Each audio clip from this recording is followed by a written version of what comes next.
Hello students, welcome to your BA part 3rd, and this is the paper of your syllabus. It is third paper and the book name is Poetry, American Poetry, and topic is Introduction to Maya Angelou. This is the first chapter of your poetry. Maya Angelou, she is an American writer. Maya Angelou was born on April 4. इनका जन्म कब हुआ था? 4 अप्रैल 1928 को इनका जन्म हुआ था. She was an American poet. She has publish 7 autobiographies. Main point इस पे है इनका बर्थ कब हुआ, फिर उसके बाद इनका मतलब इन्होंने जो है अपनी लाइफ में 7 ऑटोबायोग्राफीज लिखी थी. मतलब इन्होंने अपने बारे में, अपने ही पर्सनल लाइफ के बारे में इन्होंने 7 ऑटोबायोग्राफीज लिखी, 7 पोएम्स लिखी. 5 बुक्स ऑफ एसेज की 5 बुक्स लिखी and several books of poetry, और बहुत सारी बुक्स लिखी जो पोइट्री के ऊपर थी.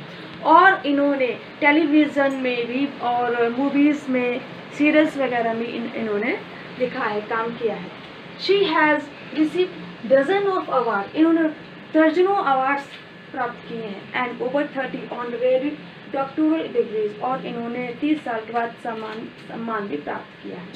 She is best known for autobiography. ये जो सबसे ज़्यादा जानी गई है वो किससे जानी गई है? इनकी ऑटोबायोग्राफी से, जो कि इनकी 7 है. 7 इनकी ऑटोबायोग्राफीज हैं which focus on her childhood. ये सारी ऑटोबायोग्राफीज इनके जो हैं इनके बचपन पर फोकस करती हैं. इन्होंने ज़्यादातर अपने बचपन के बारे में, अपने फैमिली में, मतलब मम्मा पापा इन सब के साथ में जो भी इनका अपना एक्सपीरियंस रहा है उन्होंने अपनी ऑटोबायोग्राफीज में शेयर किया है. एंड अर्ली एडल्ट एक्सपीरियंसेस, और जब ये बड़ी हुई तो उसके बाद भी उसका भी एक्सपीरियंस उन्होंने अपनी इन ऑटोबायोग्राफीज में शेयर किया है. द फर्स्ट, सबसे पहले इनकी ऑटोबायोग्राफी थी I know why the केस्ड bird sings. ये इनकी फर्स्ट ऑटोबायोग्राफी थी, I know why the केस्ड bird sings. ये इन्होंने पब्लिश की थी 1969 में. ये इनके जीवन को बताती है. Tales of our life up to the age of 70. जब ये केवल 17 साल की थी, जब तब के जीवन को इन्होंने अपने इस ऑटोबायोग्राफी में लिखा है. ओवर 30 ईयर्स, ओवर 30 साल के बाद Angelou began writing her life story. अपने एंजेलो जी थी वो अपने लाइफ के बारे में लिखना उसने शुरू कर दिया. She completed her 6 autobiography. जब इन्होंने अपनी 6 ऑटोबायोग्राफी कंप्लीट कर ली. 6 इनकी ऑटोबायोग्राफी थी a song flung up to heaven. A song flung up to heaven, ये इनकी 6 ऑटोबायोग्राफी थी. ये इन्होंने 2002 में कंप्लीट की थी. इन 2013 एट द एज ऑफ 85, जब ये 85 ईयर्स ओल्ड थी, तो she published the 7th autobiography. इन्होंने 7वीं ऑटोबायोग्राफी को पब्लिश किया इन हर सीरीज. जो इनके 7वां ऑटोबायोग्राफी थी उसका नाम था mom and me and mom. जो उनके मम्मी के साथ में जो उनका रिलेशनशिप था उसको फोकस करते हैं. क्या नाम है उनका? Mom and me and mom. इसके नाम को ही देख के पता चलता है कि उन्होंने अपने जो रिलेशनशिप है उनके मदर के साथ उसको उन्होंने फोकस किया अपनी ऑटोबायोग्राफी में. तो this is the life of her Maya Angelo. Maya Angelo की ये कुछ पॉइंट्स हैं जो मैंने आपको बताए हैं. और सबसे मेन पॉइंट है इनका बर्थ, इनके ऑटोबायोग्राफीज, इन्होंने कितनी ऑटोबायोग्राफी लिखी है. ये आपका जो थर्ड पेपर है, पोइट्री या जो भी है, अभी तक ये ऑब्जेक्टिव पेपर था. अब इस साल अगर आपका चेंज होता है तो नहीं कह सकती हूँ, लेकिन ये जो है आपका, जो इसमें यही पूछते हैं कि माया एंजेलो ने कितनी ऑटोबायोग्राफीज लिखी है, या माया एंजेलो का जन्म कब हुआ, या माया एंजेलो कहाँ, मतलब उनके जो लास्ट उनकी ऑटोबायोग्राफी थी उसका क्या नाम था. इस टाइप के क्वेश्चन जो है वो पूछे जाते हैं.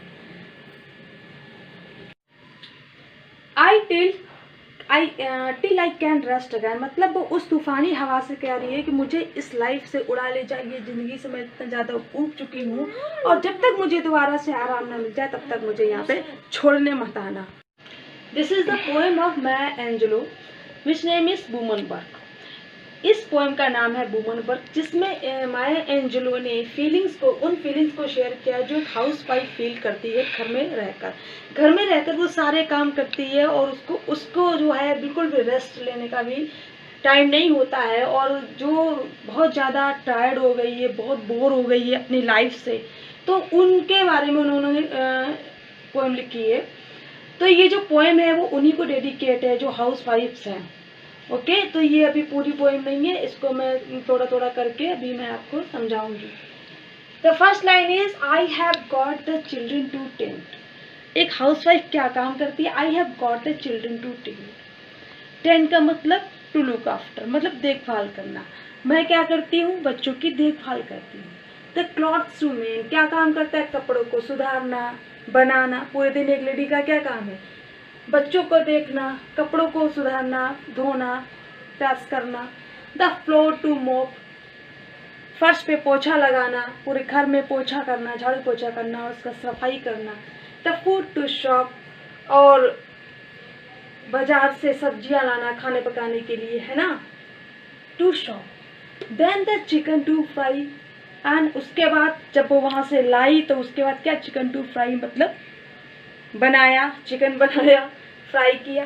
द बेबी टू ड्राई, और जो बेबी हैं उनको देखा, अगर वो वेट हो गए हैं, गीले हो गए तो उनको ड्राई किया। आई गोट कंपनी टू फीड, आई गोट मैंने जो है खाना खिलाने के लिए जो कंपनी है वो पाई। द गार्डन टू बीट, क्या क्या? जो बगीचा है, टू बीट उसको भी मैंने देखा कि बगीचे में पौधों को पानी डालना है, क्या करना है, ये सब चीज़ें। I have got shirts to press, मैंने क्या किया? फिर मैंने जो शर्ट्स कपड़े थे उनको प्रेस किया। द टॉट्स टू ड्रेस, जो बच्चे हैं छोटे छोटे उनको देखा, उनके कपड़ों को देखा, धोना है कि क्या करना है, साफ है, डर्टी है। The cane to be cut, I got a clean up this hut, अब मैं क्या करूँ? I got a clean up this hut, अब मैं इस हट से, इस झोपड़ी से, जो ये जो घर है मेरा, इसको मैंने साफ किया। देन सी अबाउट द सिक, उसके बाद मैंने क्या किया? देन सी अबाउट द सिक, जो बीमार है हमारे घर के बड़े बुजुर्ग, उनको देखा कि वो बीमार हैं, कि उनके लिए क्या उनकी सेवा करनी है। And the cotton to pick, और जो कपास है उसको जो चुना, मतलब घर के जितने सारे काम हैं इन लाइनों में वो माया एंजेलो ने डिस्क्राइब किए हैं, बताए हैं आप लोगों को कि देखिए एक लेडी, एक हाउसवाइफ अपने घर में पूरे घर को, वो एक हाउस होल्डर होती है, पूरे घर को कैसे मेंटेन करती है, और जिसको अपने लिए बिल्कुल भी एक मिनट, एक समय भी नहीं मिलता है कि वो अपने लिए सोचे, अपने लिए कुछ करे, है ना।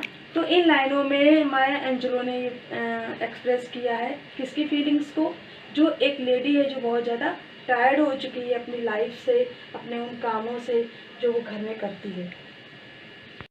In this lines Maya Angelo presents the very tired women who is very tired in her life with his life.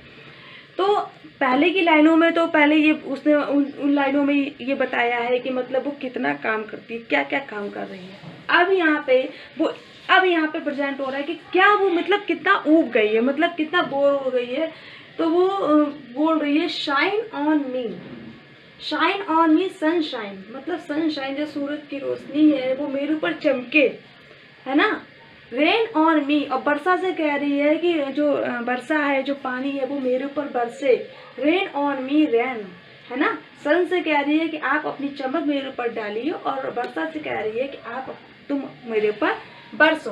Fall softly, कैसे बरसो? धीरे धीरे, धीरे धीरे मेरे ऊपर हल्के हल्के मेरे ऊपर गिरो। ड्यू ड्रॉप्स बने छोटी छोटी बूंदों के साथ में। And cool my bro again, और मेरी जो ब्रो, वैसे तो जो ऊपर ब्रो आईब्रो को बोलते हैं, उनको आप ठंडा करिए, मतलब मेरे अंदर आत्मा को आप कूलनेस दीजिए, कोल्डनेस दीजिए, मतलब ठंडा करिए।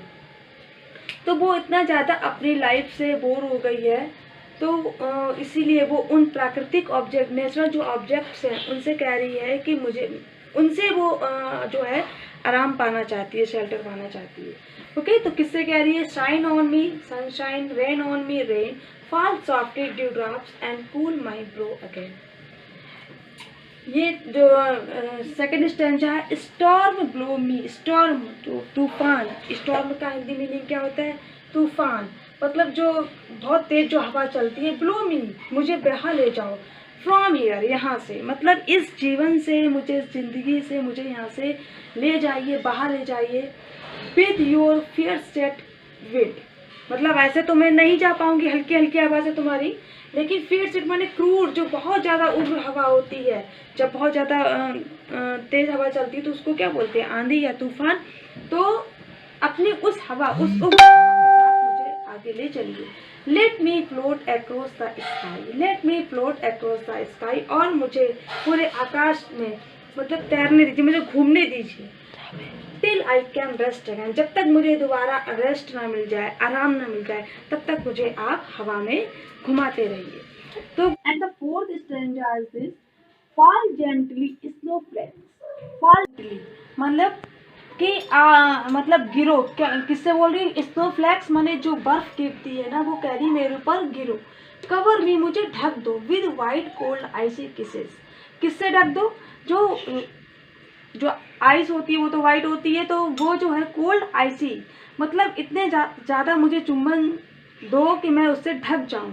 मतलब जो आपका ये जो वाइट कोल्ड आइसी है, जो ये बर्फ़ है, इससे कह रही है कि मुझे ढक दो।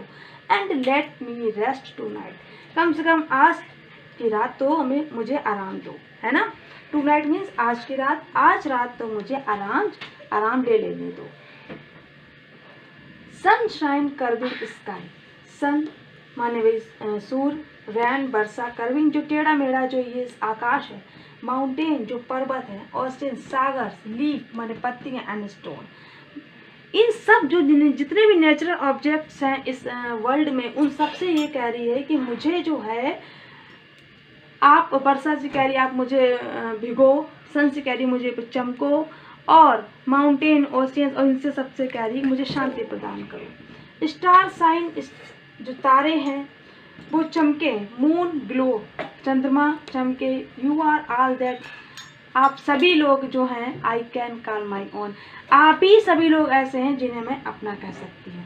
बाकी इस दुनिया में जितने भी लोग हैं ये अपने कहलाने लायक नहीं है, सिर्फ क्या है, ये सिर्फ सेल्फिश लोग हैं, इनसे ये सिर्फ काम लेते हैं। तो ये जो जितने भी नेचुरल ऑब्जेक्ट्स है, sun, rain, curving sky, mountain, oceans, leaf and stone, ये क्या है? बिना मतलब के हमें जैसे कि ट्रीज़ हैं वो छाया देती हैं, सागर है, पानी है, ये सब हमें जो शांति प्रदान करते हैं। जो स्टार है वो जो चमक देता है, जो मून है ग्लो करते हैं, यू आर ऑल, ये star shine moon glow, you are all that I can call my own. Star जो चमक रहे हैं, मून जो चंद्रमा है, इन सब से वो कह रही है कि आप लोग जो चमकते हैं, आप ही लोग जो हैं जिन्हें मैं अपना कह सकती हूँ, आप ही लोग सब हैं that I can call my own, जिन्हें मैं अपना बोल सकती हूँ, कह सकती हूँ, समझ सकती हूँ, है ना। तो ये जो है इन लाइनों में वुमन वर्क पोइम में माया एंजेलो प्रेजेंट कर रही हैं किसकी फीलिंग्स को? एक हाउसवाइफ की फीलिंग्स को, जो पहले लाइंस में बता रही हैं, पहले स्टेंजा में अपने वर्क के बारे में कि कितना वो वर्क करती हैं। उसके बाद वो सारे नेचुरल ऑब्जेक्ट्स को बुला रही हैं, कह रही हैं कि आओ मुझे आराम दो, और हवा से कह रही है कि मुझे बाहर ले जाओ, पानी से कह रही है मेरे ऊपर पानी बरसाओ, है ना। स्नो से कह रही है कि मेरे ऊपर स्नो बरसे, मतलब मुझे ढक दे, है ना। तो इन सब से वो यही आग्रह कर रही हैं, कह रही हैं कि आप ही लोग सब लोग हो जो मेरे अपने हो, बाकी इस दुनिया में कोई किसी का नहीं। कहने का मतलब क्या है कि वास्तव में रियली मतलब दीज आर द ऑब्जेक्ट्स, केवल यही एक ऑब्जेक्ट्स हैं जो ये नेचुरल ऑब्जेक्ट्स हैं जो सबके हैं, और बाकी इस दुनिया में कोई किसी का नहीं है। So this is the whole poem of Maya Angelou, and it presents a housewife who is very tired and bored with his life.